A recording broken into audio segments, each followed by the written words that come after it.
Of 11th class, today we shall take up one more periodic table, the modern periodic table. This periodic table was uh, uh, proposed by Moseley and some other scientists, but Moseley was the main contributor of modern periodic table. This periodic table was made keeping in consideration certain limitations of Mendeleev's periodic table.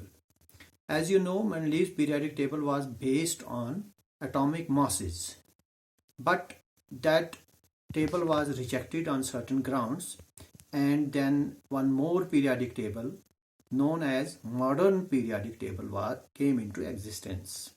This periodic table is also known as long form of periodic table. Today we shall discuss the constitution, the composition of this table, how elements were arranged in this periodic table. This periodic table was based on a law known as modern periodic law. That law states properties of elements are the periodic function of their atomic numbers. That means this atomic number, this was the big change as compared to the Mendeleev's periodic table.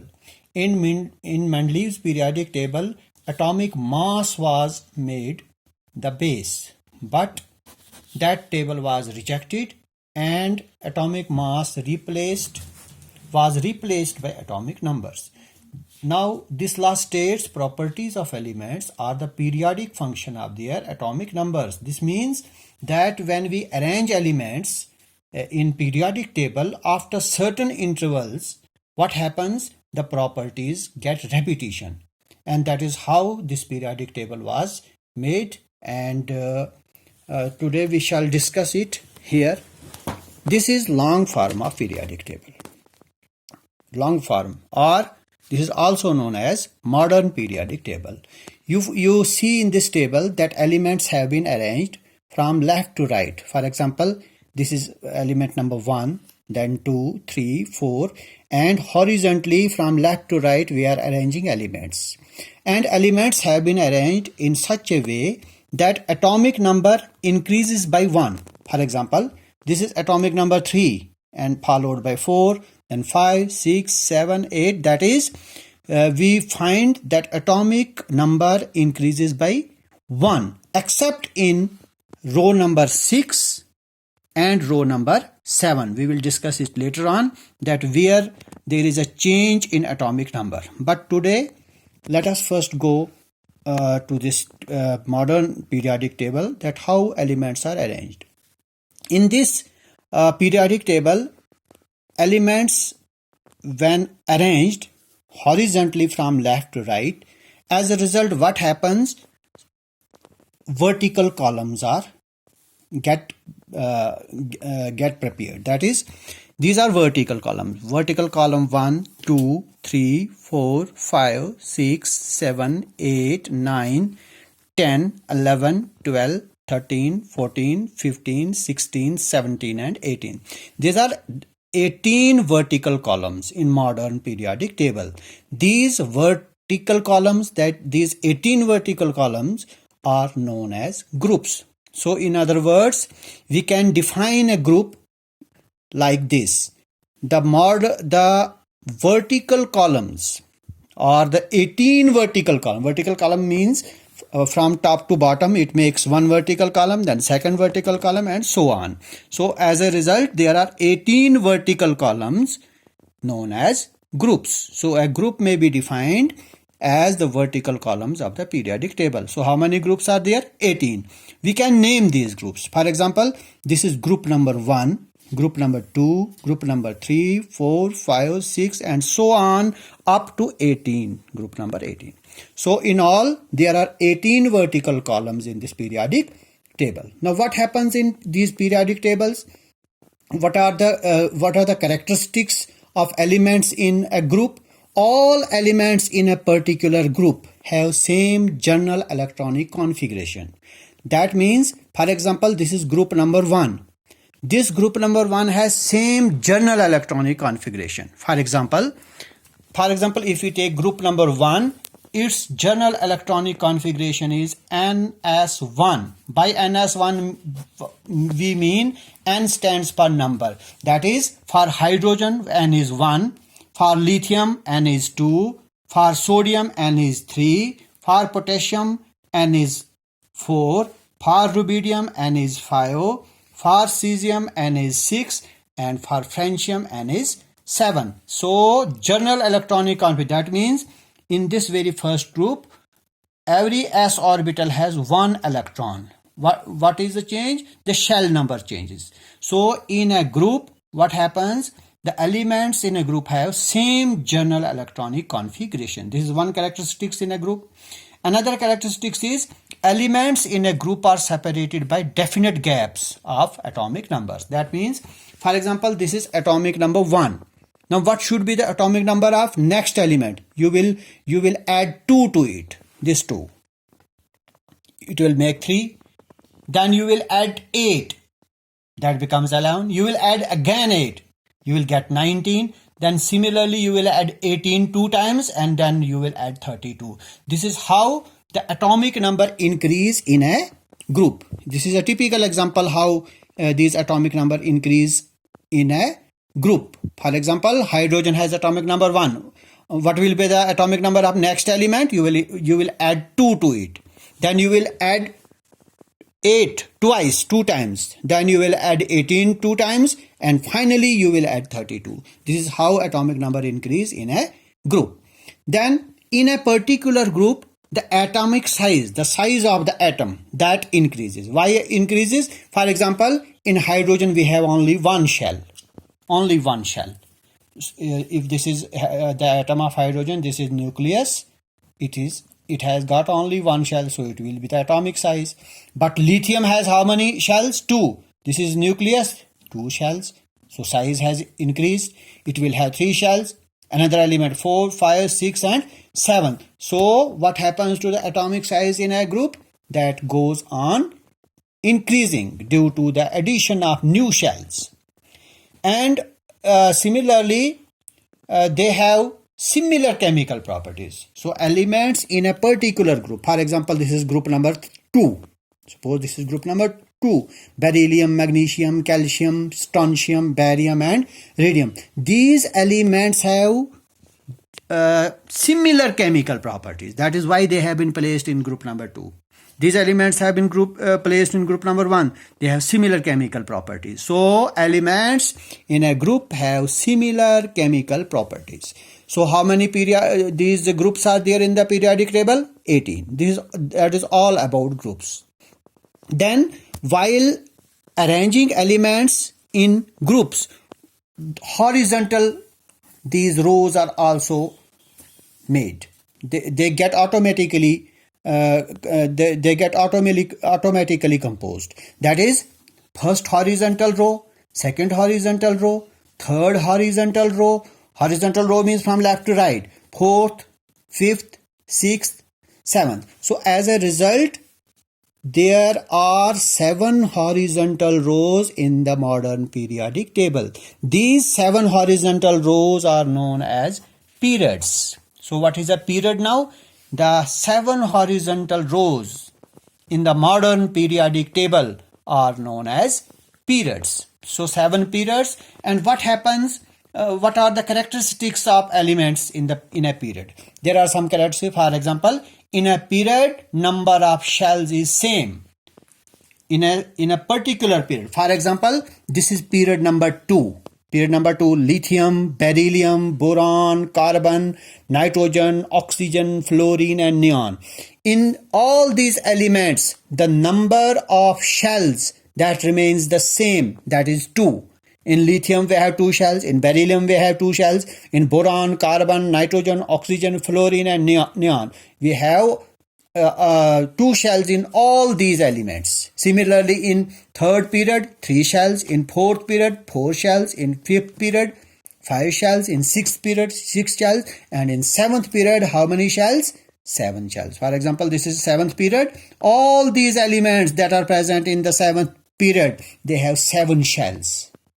So in a period, what happens to the happens to the number of shells? That remains the same. But as far as the atomic size is concerned, that continuously goes on decreasing. That means if suppose this is this period number 2, the atomic size of lithium is greater than that of beryllium, or in other words, beryllium has smaller atomic size than lithium. Boron has much smaller, carbon again smaller, more smaller, smaller and smaller. So in period number 2, the smallest size is that of neon, because that comes at last. Then similarly, when we move from left to right in a period, the metallic nature of element shows a decreasing trend. What does it mean? That as we move from left to right, the metallic character goes on decreasing. That means lithium is a metal, beryllium is a metal, boron is a metal, carbon is not a metal, nitrogen is not a metal, oxygen is not a metal, fluorine is not a metal, neon is not a metal. So as we move from left to right, the metallic character, that shows a decreasing trend. And as far as chemical properties in a period are concerned, they show a big change. When we move from left to right, the chemical property shows change. Now let us move to these periods. Period number 1, this is period number 1. If we count, there are only 2 elements, hydrogen and helium. So this period number 1, it is known as the shortest period. Why shortest? Because it has only 2 elements. There is no other period which has only 2 elements. So this is the only period which has only 2 elements. So it is also known as shortest period of the periodic table. Similarly, period number 2 and period number 3, both these elements have 8 elements each. For example, period number 2, lithium, beryllium, boron, carbon, nitrogen, oxygen, fluorine and neon, 8 elements. And in third period, sodium, magnesium, aluminum, silicon, phosphorus, sulfur, chlorine and argon, again 8 these elements. So in period number 2 and 3, they have 8 elements each. And these 2 periods, that is period number 2 and 3. Period number 1, shortest period. Why shortest? Because it has only 2 elements.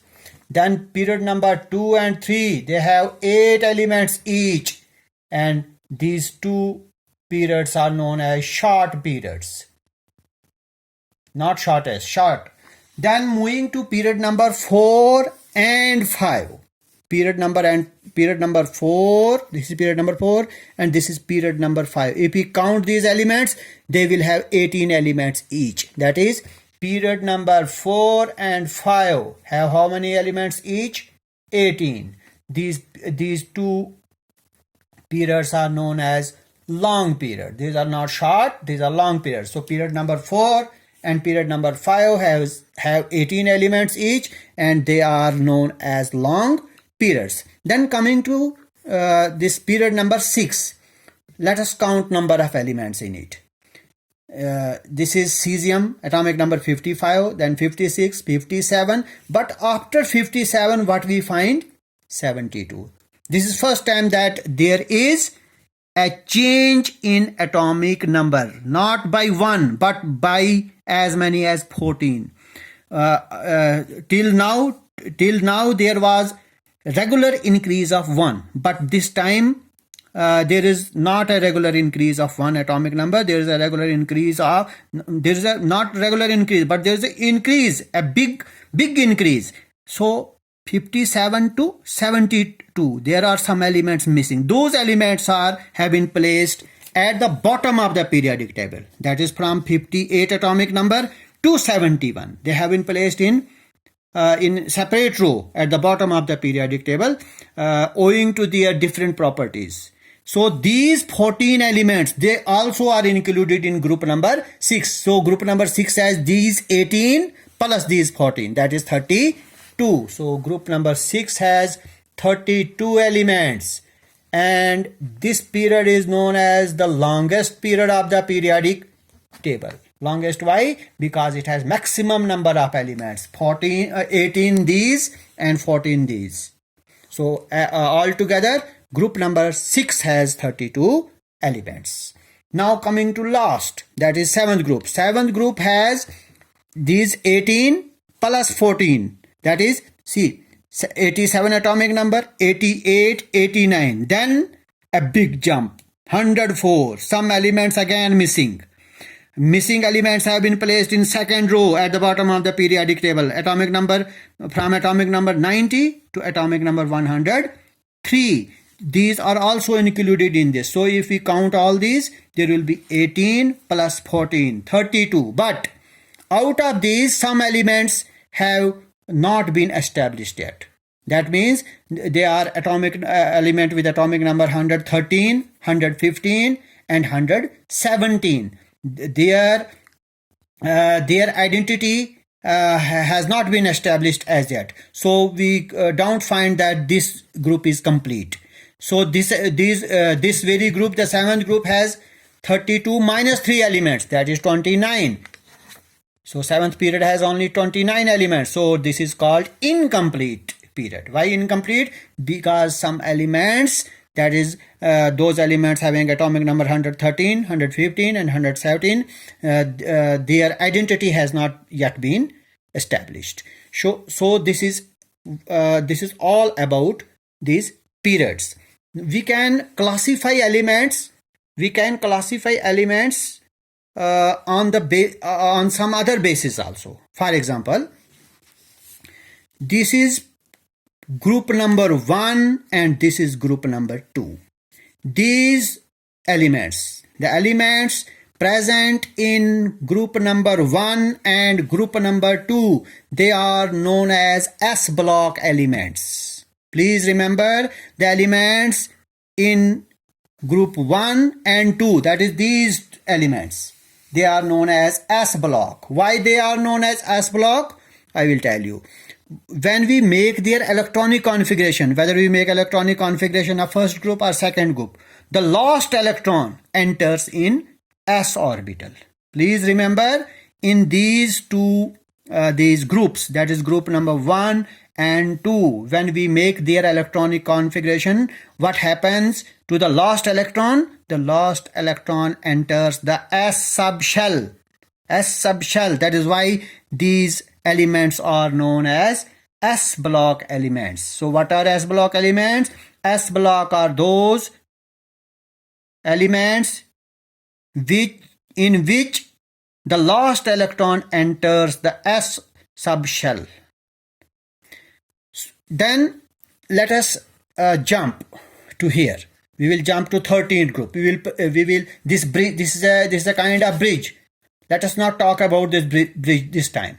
We will move further. Group number 13, 14, 15, 16, 17 and 18. These elements, the elements in these groups, that is group number 13 to 18, these are known as P block elements. Now why P block? Why not S block? In these elements, what happens? The last electron enters the P orbital of the valence shell. P, that is, P subshell has how many these electrons? 6. For example, this will have 1 each, 2, 3, 4, 5 and 6. So what happens to these elements? The last electron enters the P subshell. That is why these elements are known as P block elements. So what are P block? P block elements are the elements present in group number 13, 14, 15, 16, 17 and 18. These are collectively known as P block elements. So on the extreme left, we have S block elements. On the extreme right, we have P block elements. Then this gap, this bridge, that is the bridge between the S and the P, this bridge, these elements, that is group number 3 to 12, these are known as D block elements. Now why D block? Why we call them D block? While making electronic configuration of these elements, the last electron enters the D subshell of the, not the lost shell, of the end, this penultimate shell. Penultimate means one less than the outer shell. If total number of shells are suppose 5, the last electron will enter the d orbital of the fourth. So what happens in this? While making electronic configuration of these elements, the last electron enters the d subshell of the penultimate shell. Penultimate means second last shell. That is why they are known as d block elements. So S block on the left extreme, P block on the right extreme, and then D block between these two, that is between S and P. These are D block elements. They are also known as transition element because they make a bridge between S and P. So in the main periodic table we have S block, we have P block, we have D block. Now moving to bottom. This is bottom of the periodic table. As you know, at the bottom of the periodic table we have two different rows. Row this one, this is another row. This row, that is where elements have been placed from atomic number 51 to 71. These are known as lanthanides. Now why they are known as lanthanides? They follow lanthanum. After lanthanum, these elements are there. That is why they are known as lanthanides. Similarly, this row from atomic number 90 to 103, they are known as actinoids. After actinium, here, after actinium, these elements follow. That is why they are known as actinoids. So lanthanides and actinoids. Lanthanides and actinoids are collectively known as F block elements. Why F? If we make their electronic configuration, the last electron enters the F subshell of the anti-penultimate. Now what is anti-penultimate? Anti-penultimate means if suppose total shells are 7, you will minus 2. You will subtract 2 from that. That is 5. That is n minus 2. So what happens in this?